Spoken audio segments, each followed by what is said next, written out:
पश्चिम बंगाल के एक छोटे से गांव के बाहर दलदल और पीपल के पेड़ों से घिरा एक पुराना शमशान था।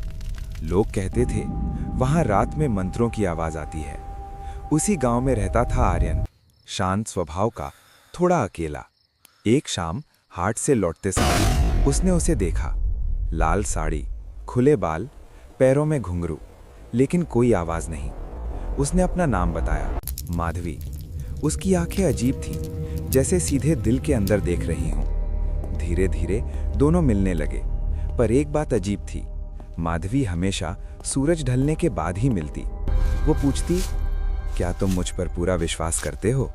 अगर मैं कहूं तो क्या तुम मेरे लिए कुछ भी करोगे? उसे क्या पता था, ये सवाल नहीं, तैयारी थी। गांव में चर्चा थी, शमशान के पास एक तांत्रिक रहती है। कहते थे वो अमावस्या की रात किसी की बलि देती है। एक रात आर्यन ने हंसकर कहा, लोग कहते हैं तुम उसी तांत्रिक जैसी दिखती हो। माधवी मुस्कुराई। उसकी मुस्कान कुछ सेकंड ज्यादा देर तक ठहरी रही। फिर आई अमावस्या की रात। आसमान पूरी तरह काला था, हवा भारी थी। माधवी ने कहा, आज मेरे साथ चलो, हमेशा साथ रहने की पूजा है। आर्यन उसके साथ चल पड़ा। शमशान में पहुंचते ही उसे अजीब गंध आई, गीली मिट्टी और कुछ जला हुआ। बीच में बना था एक काला चक्र, नींबू, मिर्च, लाल निशान, जैसे खून। आर्यन घबराया। ये क्या है? उसने पूछा। माधवी ने उसकी ओर देखा। अब उसकी आंखें ठंडी थीं, ठप प्रेम की परीक्षा। और उसने मंत्र पढ़ना शुरू कर दिया। हवा अचानक तेज हो गई। आर्यन के पैरों के नीचे की मिट्टी धंसने लगी, जैसे कोई नीचे से पकड़ रहा हो। माधवी की आवाज बदल गई, भारी, डरावनी। तुम्हारी आत्मा शुद्ध है, तुम्हारी बलि से मेरा साधन पूर्ण होगा। आर्यन चिल्लाया, भागने की कोशिश की, पर उसके पैर जकड़े हुए थे। तभी पीछे से किसी ने उसका हाथ पकड़ा।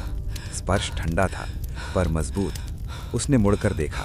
एक औरत खड़ी थी, सफेद साड़ी, पीला चेहरा, आंखों में गहरा दर्द। वो जमीन से कुछ इंच ऊपर तैर रही थी।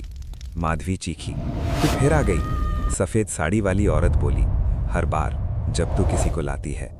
आर्यन कांप गया। सच सामने था। वो औरत पहली बलि थी।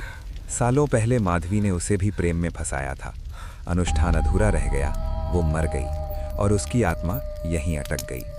तभी से हर अमावस्या वो किसी को बचाने की कोशिश करती है। हवा बवंडर बन गई। दोनों के बीच अदृश्य शक्तियां टकराने लगीं। माधवी का असली चेहरा दिखा, आधा सुंदर, आधा सड़ा हुआ। तू उसे बचा नहीं पाएगी, वो गरजी। सफेद साड़ी वाली आत्मा ने आर्यन को धक्का दिया, भागो। आर्यन गिरते गिरते चक्र से बाहर निकल गया। जैसे ही उसने रेखा पार की, सारी पकड़ टूट गई। वो पीछे मुड़ा। माधवी आग में घिरी थी, चीख रही थी। सफेद साड़ी वाली आत्मा धीरे से मुस्कुरा रही थी, और फिर दोनों धुएं में बदल गईं। शमशान फिर से शांत हो गया। सुबह गांव वालों ने आर्यन को बेहोश पाया। शमशान खाली था, लेकिन कहानी खत्म नहीं हुई। अगली अमावस्या की रात आर्यन के दरवाजे पर दस्तक हुई। ठक ठक। बाहर कोई नहीं था, लेकिन जमीन पर गीले पैरों के निशान थे, लाल साड़ी के, और उनके ऊपर सफेद राख जमी थी। अब सवाल यह है कि क्या वो आत्मा सच में उसे बचाने आई थी, या उसने बस अपनी जगह किसी और को लेने से रोक दिया? और अगर माधवी खत्म हो गई, तो हर अमावस्या को दरवाजे पर दस्तक कौन देता है? आगे क्या होगा, ये जानने के लिए अगला भाग जरूर देखें।